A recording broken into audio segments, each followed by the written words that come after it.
या वर्षी म्हणजे 2024ला स्पेनमधील व्हॅलेन्सिया सिटीमध्ये 30 ऑक्टोबरला भरपूर प्रमाणामध्ये पाऊस पडला आणि असं म्हणतात आहे की वर्षभरात जेवढा पाऊस पडतो तो 8 तासामध्ये या व्हॅलेन्सिया सिटीमध्ये पडला आणि या भागात 400 मिलीमीटरपेक्षा जास्त पाऊस पडला 8 तासामध्ये आणि 200हून अधिक माणसं मेली गेली या पावसामुळे।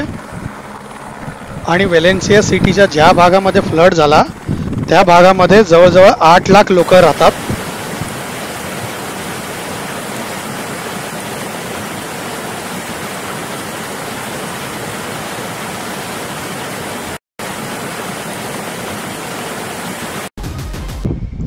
हे फ्लड झाल्यानंतरचे दृश्य आहे। अक्षरशः गाड्यांवरती गाड्या राहून गाड्यांचा डोंगर तयार झालेला दिसते इकडे तुम्हाला।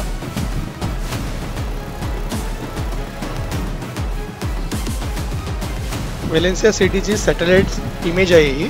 लेफ्ट साईडला जी इमेज आहे ती 25 ऑक्टोबरची आहे 2024ची आणि राईट साईडला जेव्हा फ्लड आला ती इमेज आहे 30 ऑक्टोबर 2024ची।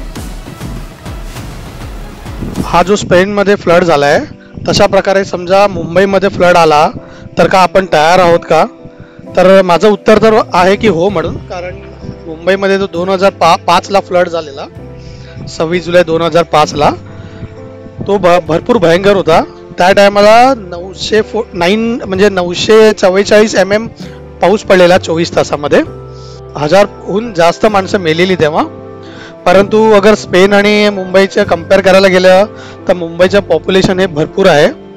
तरी 2005ला मुंबईचं पॉप्युलेशन जे होतं ते जवळजवळ 1,83,00,000 होतं आणि आता 2024ला मुंबईचे पॉप्युलेशन जे आहे 2,16,00,000 पेक्षा जास्त आहे। आणि 2005ला मुंबईमध्ये व्हेकल ज्या होत्या त्या जवळजवळ 12 ते 13 लाख व्हेकल होत्या म्हणजे गाड्या होत्या तेव्हा। आणि कंपेअर करू तर आता 2024ला मुंबईमध्ये जवळजवळ 48 लाख व्हेकल्स आहे म्हणजे कार्स आणि बाईक आहे। म्हणजे विचार करा 2005ला त्या मानाने मुंबईमध्ये गाड्या ज्या होत्या फार कमी होत्या। म्हणजे यावेळी अगर फ्लड आला तर तुम्हाला या गाड्यांचा डोंगर नक्कीच दिसेल, जसं स्पेनमध्ये बघून आलं गाड्यांवरती गाड्या दिसल्या तुम्हाला। ह्या 2005च्या फ्लड नंतर मुंबईमध्ये पावसाचा अलर्ट दिला जातो, शाळांना सुट्टी दिली जाते आणि हे सगळं फार आवश्यक आहे आपल्या मुंबईकरांना। गुगल मॅपद्वारे आपण व्हॅलेन्सिया सिटी आणि मुंबई सिटीमध्ये थोडंसं कंपॅरिझन करणार आहे। लेफ्ट साईडला मी व्हॅलेन्सिया सिटी दाखवत आहे आणि राईट साईडला मुंबई सिटी आहे।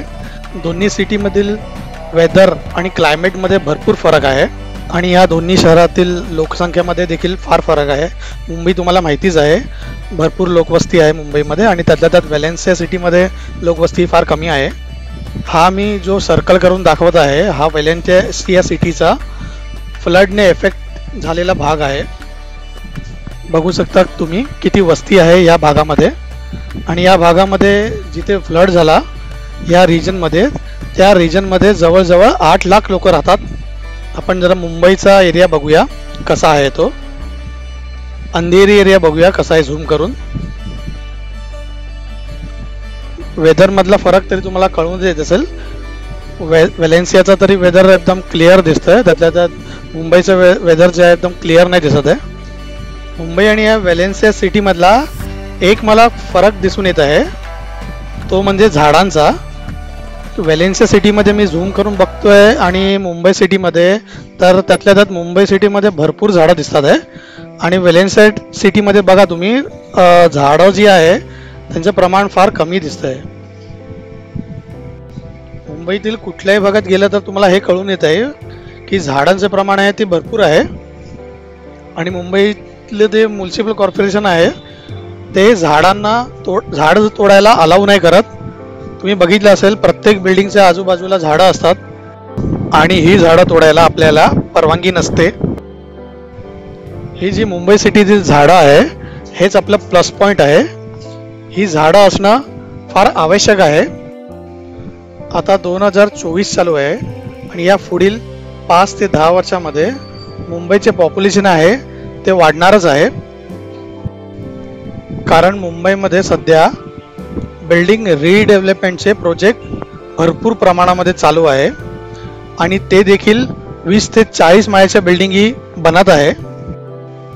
डेव्हलपमेंट होणं हे गरजेचे आहे, परंतु आपले रस्ते जे आहे हे आधी एवढे आहे म्हणजे काय त्यात काय वाढ नाही झाली आहे आणि पाण्याचा साठा देखील तेवढाच आहे.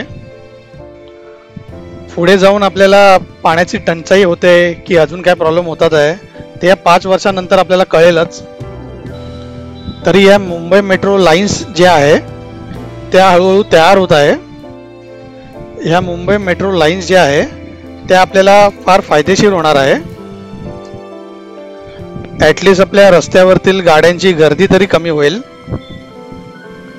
ही माहिती आणि व्हिडिओ तुम्हाला आवडला असेल तर लाईक, शेअर आणि सबस्क्राईब नक्की करा. धन्यवाद.